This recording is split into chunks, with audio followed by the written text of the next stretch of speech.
안녕하세요. 저는 38살 결혼 6년 차 되었고, 사고로 인해 식물인간이 된 아내와 함께 살고 있습니다. 사고가 났을 때의 사건을 지금도 생각하면 하루하루 버티기 힘들 정도로 너무나 힘이 드네요. 아내와 5년 전 강원도로 여행을 가고 있었습니다. 2년 연애 후 결혼했고, 워낙 서로 바빠서 제대로 여행 한번 못 가봤기 때문에 큰맘 먹고 1박 2일로 떠났어요. 펜션도 좋은 데 잡았고, 맛있는 것도 먹으면서 즐거운 시간을 보냈죠. 그렇게 늦게까지 오래간만에 휴식을 즐겼습니다. 서로 대화할 수 있는 시간도 많이 없었기 때문에 주어진 시간에 많은 대화를 했죠. 그렇게 새벽 2시쯤 해변을 걷는데 춥다는 아내의 말에 펜션으로 들어가려고 차에 올라탔어요. 아내는 간단하게 한잔 했었고 저는 술을 싫어해서 아예 먹질 않았습니다. 그렇게 운전을 하며 아내가 좋아하는 음악을 틀어주고 밖에 야간 풍경을 보며 천천히 달리고 있는데 사거리에서 신호가 걸려 대기하던 도중 갑자기 저희 앞으로 차가 빠르게 돌진하기 시작하더니 결국 엄청난 충돌음과 함께 아내와 저는 응급실에 실려가게 되었습니다. 그런데 문제는 저는 차를 폐차시킬 정도로 엄청난 큰 사고였음에도 불구하고 제 몸은 기적적으로 타박상 정도였지만 아내는 식물인간이 되어버렸습니다. 그런 상황들이 저에게는 너무나도 절망적이었고 받아들이기가 힘들었어요. 저희 차량에 돌진한 사람은 사과 한마디 없었고 기억이 나지 않는다며 법대로 처벌받겠다는 말뿐이었습니다. 음주운전 때문에 한 사람이 평생을 식물인간으로 살아야 하는데 자신의 잘못을 뉘우치지 않는 게 너무 화가 났네요. 그리고 대개 이런 상황들이 오게 되면 꼭 사고를 낸 사람은 멀쩡하더라고요. 참 웃기죠. 처벌도 적게 받고 사과 한마디 하지도 않은 그런 쓰레기 같은 사람은 지금도 어딘가에서 잘 살고 있으니까요. 세상이 참 웃기게 돌아가는 것 같네요. 그렇게 아내가 식물인간이 된 지 벌써 5년이라는 시간이 지나버렸어요. 신혼생활 1년, 아내를 간병한 지 5년입니다. 아들, 얼굴이 많이 수척해졌네. 밥은 잘 챙겨 먹고? 연락도 잘 안 돼서 이렇게 찾아왔다. 얘기 좀 하고 싶은데 네가 워낙 바빠서 시간을 낼 수가 있어야지. 내일 일찍 출근해야 하니까 용건만 간단히 하고 들어가마. 엄마는 말이야. 우리 아들이 이렇게 살고 있는 거 눈 뜨고 보기 너무 힘들구나. 서로 사랑했던 사이긴 하지만 현실이 너무 처참하다 보니 젊은 나이에 평생을 이렇게 살 거라는 걸 생각하면 엄마가 오래 살지 못할 것 같다. 그러니 이쯤에서 그만하는 게 어떻겠니? 그동안 너도 할 만큼 해왔잖아. 언제까지 깨어날지도 모르는데 아니 깨어날 일이 없다고 의사가 말했잖니. 엄마 그런 말 하려면 돌아가세요. 정작 저는 가만히 있는데 왜 또 그러세요 또.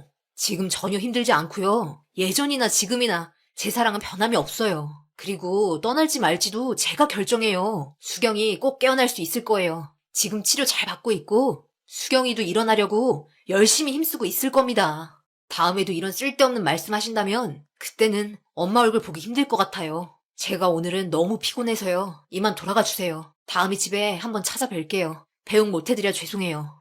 너는 지금 이게 정상적인 생활 같니? 얘를 봐라. 목에 호수를 연결해서 제때 가래를 제거하지 않으면 폐렴 증상까지 나타나 언제 세상을 떠날지 모를 정도로 심각한데 잘 이겨내고 있다고? 엄마는 현실을 말하는 거야. 죽은 거나 다름없는 사람 앞에서 언제까지 있을 건데? 얘가 세상 떠난 후에 혼자 남겨진 너는 나이 먹을 대로 다 먹고 새 출발하기도 힘들 정도로 정신적인 스트레스 받아서 그렇게 늙어 죽을 거니? 평생 혼자 살 거야? 산 사람은 살아야지. 언제까지 희망 없는 사람 붙잡고 있을 건데? 속이 썩어 문드러진 엄마 아빠는 생각 안 하니?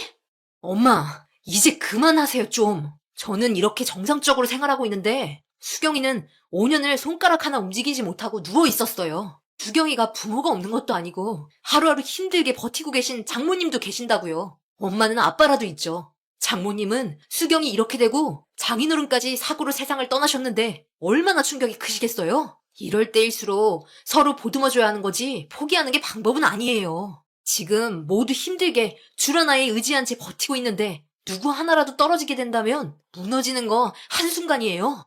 그러니 앞으로 이런 말 하지 말아주세요. 엄마의 마음을 모르는 거 아닙니다. 하지만 아빠가 누워 있었다면 포기하셨을까요? 입장을 바꿔 생각한다면 절대 그렇게 하지 못했을 겁니다. 제 사랑은 지금이나 예전이나 변함이 없었기 때문에 엄마에게 모진 말하게 되었네요.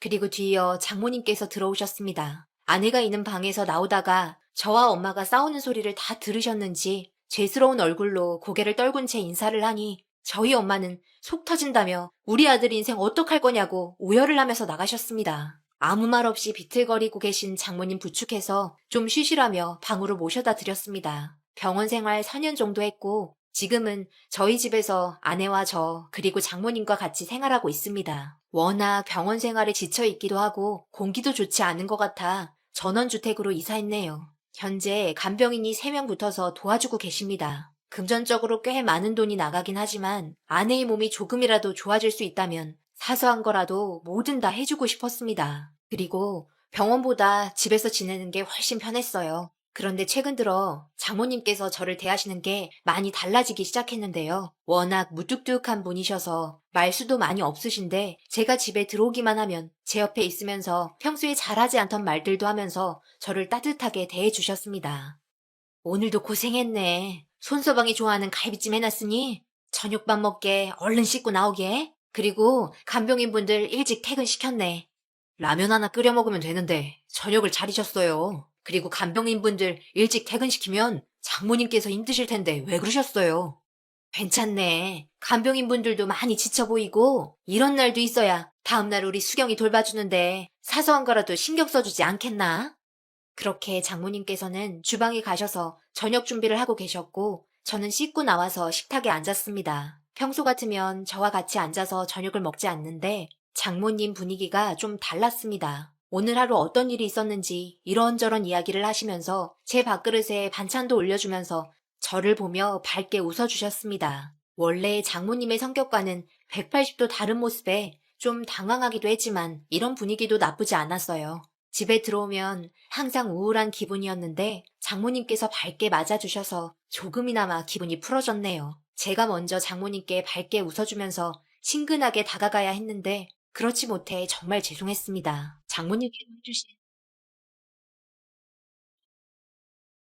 내 얼굴 보고 방으로 들어갔습니다. 언제나 내게 하는 모습으로 저를 기다려주고 있는 아내는 눈치도 않고 수없고 무적 흔한 눈으로 눈을 보면 한참을 아내가 누워있는 방에서 함께 있다가 다음날 아침 일찍 출근을 해야 하기 때문에 지방으로 들어가 이것저것 정리하다 보니 새벽 시간이 되었고 내가 너무 피곤해 집에 누웠는데 그 소리가 들려오면서 장모님께서 지방에 들어가도 되니 물어보길래 늦은 새벽 무슨 일인지 일단 들어오시라고 했어요. 조심스럽게 방 안으로 들어오시는 분께서 제 눈을 살펴보니 옆에 앉으시냐며 물어보시 평소 장모님의 분이 아니라서 당황한 건지 옆에 앉으시라고 했습니다. 장모님 눈을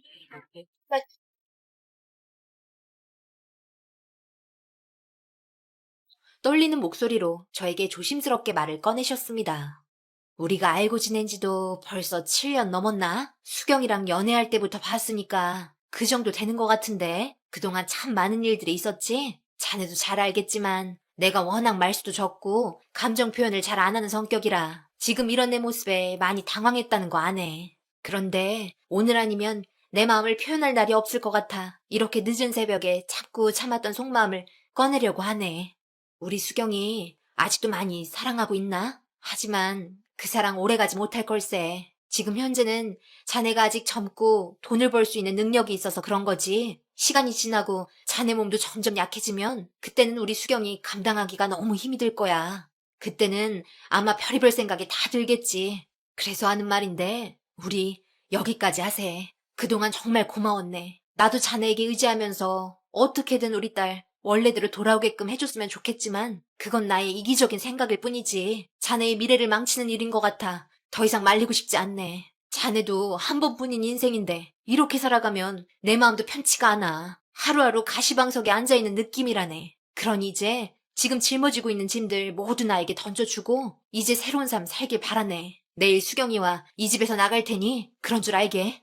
이제 우리의 인연 여기서 끝내기로 하고 더 이상 만나지 않았으면 하네. 내가 손서방 엄마였어도 똑같이 행동했을 걸세. 내 아들이 아무것도 할 수 없는 식물인간인 여자한테 자기 인생을 평생 동안 바치면서 산다는 걸 생각하니 가슴이 무너지고 찢어진다네. 그런 삶을 살라고 배 아파 낳은 것도 아니고 좋은데 취직시키려고 뼈 빠지게 뒷바라지 시킨 것도 아닌데 이런 삶을 살고 있는 거 보면 얼마나 힘들겠나. 자네가 우리 수경이 사랑하는 마음 너무나 잘 알고 있고 여기까지 했으면 충분하니까 이제 새로운 삶 살길 바라네. 그동안 고마웠고 평생 잊지 못할 걸세. 자네가 무슨 말을 할지 알기 때문에 의견 듣지 않을 테니 먼저 일어나 보겠네. 그럼 푹 쉬게. 장모님께서 일방적인 말에 할 말을 잃었고 거실에서 울려 퍼지고 있는 흐느끼는 소리에 가슴이 아팠습니다. 엄마가 오셔서 했던 이야기들 모두 듣고 계셨으니 그 마음 얼마나 힘드셨을까요? 같은 부모의 입장에서 생각해보면 저희 엄마 마음 충분히 이해하셨겠죠. 이런 상황이 오다 보니 잠도 오지 않아 한참을 침대에 앉아있다가 동이 트고 아내의 얼굴이 보고 싶어 아내가 누워있는 방으로 들어가려 하는데 장모님께서 아내에게 하는 말을 듣곤 저는 오열하고 말았습니다. 차라리 이럴 거면 그냥 세상 떠나면 되지. 왜 이렇게 끈질기게 버티고 있어서 우리 모두를 힘들게 하는 거니? 이게 사람 사는 거니? 아무리 내 자식이라도 이렇게 사는 건 죽느니만 못하다. 그런데 뒤돌아서면 남인 손서방은 오죽하겠니? 힘들게 밖에서 일하고 들어오면 너는 맨날 누워만 있고 호수에 가래나 제거해주면서 식물을 키우는 것처럼 아무런 감정도 전달받지 못하니 정신적으로 얼마나 힘이 들겠어. 이제 손서방 그만 놔주고 각자의 인생으로 떠나자. 수경아, 엄마가 하는 행동에 대해서 너무 원망하지 말고 우리 이따가 손서방 출근하면 나갈 테니까 각자의 삶을 살도록 하자. 더 이상 이렇게는 못 살겠어. 아내의 방에서 장모님께서는 한참 동안 눈물을 흘리시더니 밖으로 나오셨고 제가 문 앞에 있는 모습을 보시곤 화들짝 놀라시더니 급하게 화장실로 들어가셨네요. 저는 아내에게 천천히 다가가 얼굴을 쓰다듬고 점점 굳어가는 손을 주물러주며 아내를 바라보고 있는데 제가 흐느끼는 소리를 들은 건지 눈물 한 방울 나지 않던 아내의 눈에서 눈물이 흐르는 걸 확인할 수 있었습니다. 그때 알았죠. 몸은 움직일 수 없어도 들을 수 있다는 것을요. 여태까지 아내는 단 한 번도 눈물을 흘린 적이 없었던 건 혹시라도 자신이 눈물이라도 흘리면 제가 더 힘들어질까봐 꾹꾹 눌러 참아왔던 것 같습니다. 아내의 눈에서 흐르는 눈물은 제발 나를 버리지 마, 떠나지 마, 평생 함께하고 싶어 라고 저에게 외치고 있는 것 같았고 그런 모습을 보니 장모님께서 내린 결정 받아들일 수 없었어요.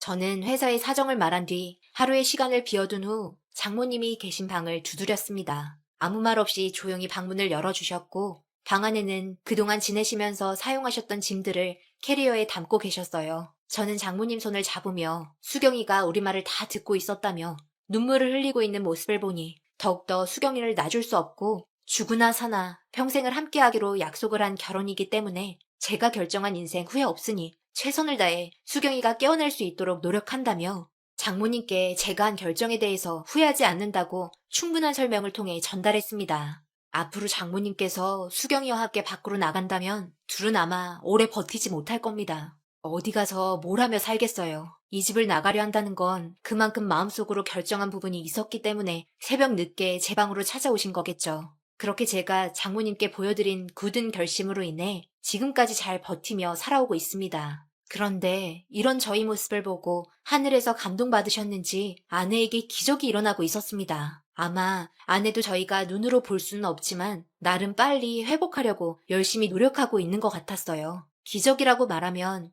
갑자기 벌떡 일어났나? 라고 생각하시는 분들에겐 죄송하지만 저희 기준으로의 기적은 아내와 의사소통이 된다는 거였습니다. 이것만으로도 너무나 감사하고 하루하루 사는 게 행복하며 그동안의 고생을 모두 씻어내려 주는 것처럼 기쁘고 좋았어요. 비록 말을 할 수는 없지만 아내가 감고 있던 눈을 뜨게 되었고 아내와 마주치는 눈동자로 모든 대화를 할 수 있고 느낄 수 있었습니다. 비록 눈을 깜빡거리며 낱말 하나하나 맞춰가면서 대화하는데요. 퇴근한 저에게 제일 처음으로 하는 말은 사랑해입니다. 이렇게 아내가 살아있다는 것에 너무나 감사할 뿐이네요. 그리고 손가락과 발가락이 조금씩 움직이기 시작했습니다. 그런 발전되는 모습에 간병인 분들도 더욱더 열심히 손과 발을 마사지해 주셨고 장모님께서도 지금은 많이 밝아지셨어요. 포기하면 그 자리에서 멈추게 되고 그걸로 끝인 게 되지만 쓰러지고 또 쓰러져도 포기하지 않고 계속해서 일어나고 헤쳐나간다면 그 끝은 분명 밝은 미래가 저희를 기다리고 있을 겁니다. 비록 사람마다 사는 환경이 모두 제각각이지만 저희가 살고 있는 지금의 삶이 저는 너무나 행복하네요. 제 사연을 듣게 되신 많은 분들께서 수경이에게 힘이 될 수 있는 격려의 말 한마디 해주신다면 분명 더욱더 힘을 내서 언젠가 여러분들께서 남겨주신 격려의 글 덕분에 일어났다며 컴퓨터 앞에 앉아 고마움의 표시로 사연을 적어 내려가지 않을까 생각합니다. 각자의 인생에 힘든 부분 분명히 있으실 테고 경기가 안 좋은 요즘 시기에 잘 헤쳐나가셔서 밝은 빛이 오는 그날을 꿈꾸며 하루하루 행복하게 인생을 살아가시길 바랍니다. 제 부족한 사연 들어주신 여러분들 항상 좋은 일 가득하시고 축복 받으시길 바라며 이 글을 마무리하겠습니다. 감사합니다. 오늘의 사연은 여기까지입니다. 댓글로 여러분들의 생각과 조언을 남겨주세요. 저는 다음 영상으로 찾아뵙겠습니다. 감사합니다.